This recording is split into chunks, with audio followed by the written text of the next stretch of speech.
Bonjour les amis, j'espère que vous allez très bien, moi ça va la forme, tout va bien. Alors aujourd'hui, qu'est-ce qu'on va faire? Je vais vous raconter non pas une, mais deux anecdotes sur moi. Donc on commence avec la première anecdote et c'est celle sur la salle de sport. Alors, la salle de sport, moi je viens d'entrer dans une salle de sport. Bon, je viens il y a, je crois, 4 mois. Quand on pense salle de sport, on pense développé couché, les squats et tout. Moi le développé couché, je sais pas pourquoi, mais quand vous commencez le sport, juste une barre vide, bah ça paraît ultra lourd, hein. Je sais pas, mais c'est ce qui m'est arrivé. Voilà, une fois j'ai essayé de le faire, j'en ai fait la première, deuxième, troisième, et au bout de la troisième, je sais pas, mais j'ai pas pu la soulever.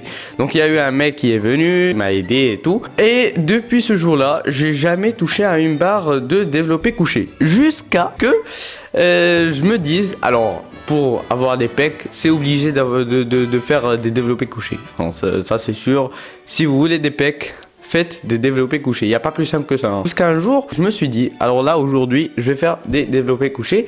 Alors, j'ai fait la barre, 10 kg par-ci, 10 kg par-là, où je crois, c'est soit 5-5, soit 10-10. Donc, je m'en rappelle pas. Et là, la première, c'est bon. La deuxième, c'est bon. La troisième, c'est un petit peu bon. La quatrième, j'arrive pas. Hein, j'y arrive pas à soulever la barre. J'ai eu un vrai coup de chance parce que avant que je vais à la salle, ben, j'avais déjà regardé une vidéo sur les développés couchés et il disait dans cette vidéo, je me rappelle pas du youtubeur, mais il disait très clairement que quand on fait un développé couché, donc il doit pas y avoir, vous savez, les trucs pour maintenir les poids et qui ne tombent pas. Ces trucs là, il faut pas les mettre. Pourquoi? Parce que quand vous faites des développés couchés et que vous ne pouvez plus soulever la barre, ben vous pouvez tout simplement incliner la barre pour que les poids tombent par-ci, par-là, et que voilà, vous soulevez la barre et là, voilà, vous avez tout simplement réussi à la soulever et à ne pas vous faire mal.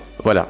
Donc ça, j'avais déjà regardé cette vidéo. Donc quand j'ai regardé cette vidéo, voilà, donc déjà je sais comment on fait des développés couchés et tout. Donc ce que je veux vous conseiller, c'est avant de faire un mouvement, informez-vous.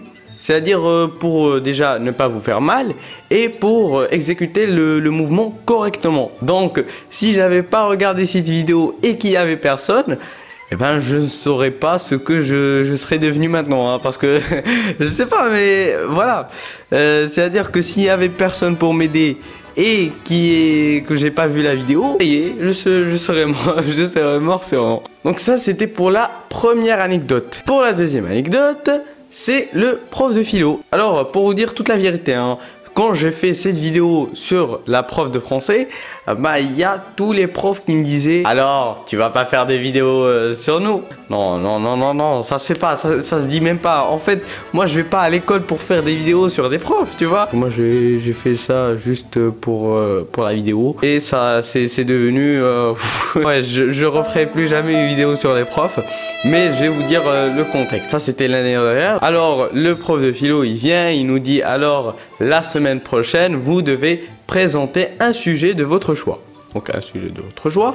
Moi, qu'est-ce que j'ai fait? J'ai choisi le bonheur. On devait le présenter devant toute la classe. Alors pour tous les gens, pour tous ceux et celles qui me disent: ah ouais, mais toi, tu parles devant la caméra, c'est plus facile et tout. Pas du tout. Pas du tout, hein, je vous dis très clairement. Parler devant une caméra, c'est pas du tout comme parler à côté de 25 personnes. Hein. C'est pas du tout le même truc. Par exemple, cette caméra-là, à qui je parle, c'est comme une personne, tu vois. C'est pas comme 25 millions de... c'est pas comme 25 personnes dans une même classe à qui je dois parler. Donc, c'est pas du tout la même chose. Après, moi, j'étais ultra excité. Je me suis dit: alors là, il faut que je saisisse les sens, il faut que je fasse ci, il faut que je fasse ça et tout. Voilà, c'est ma première expérience. C'est la première fois que je parle devant tout le monde. Donc, ça doit être bien. Par exemple, si... je sais pas moi, mais dans le futur, j'ai à présenter quelque chose devant beaucoup de personnes, ben j'aurais déjà eu de l'expérience. Le problème, c'est que quand je me suis levé pour parler, ben, le corps, il suivait pas trop, hein, parce que moi, j'étais excité et tout, je voulais parler et tout. Mon corps, pas du tout, hein. Je vibrais de partout. Hein, quand je vous dis que je vibrais de partout, c'est comme un téléphone qui vibre tout le temps. Hein.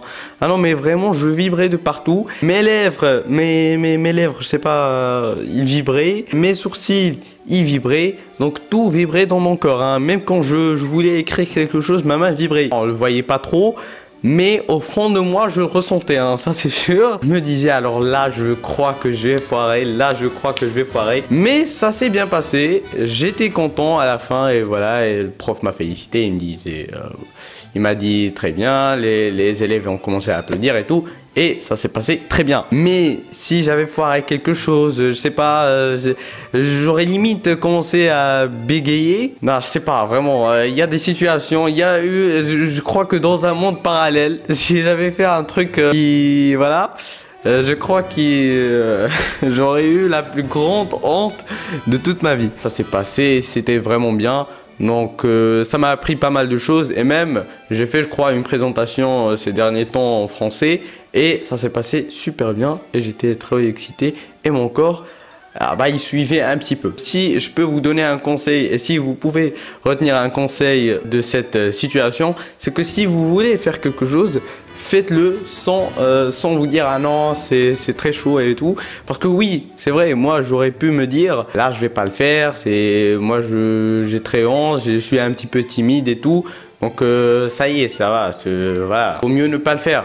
Mais je l'ai fait et ça m'a appris beaucoup de choses. Quand j'ai parlé du bonheur, ça m'a appris beaucoup de choses dans ma tête. Donc je suis très fier de moi-même. J'ai pu surmonter les deux épreuves. Les deux anecdotes, j'ai pas eu trop chaud.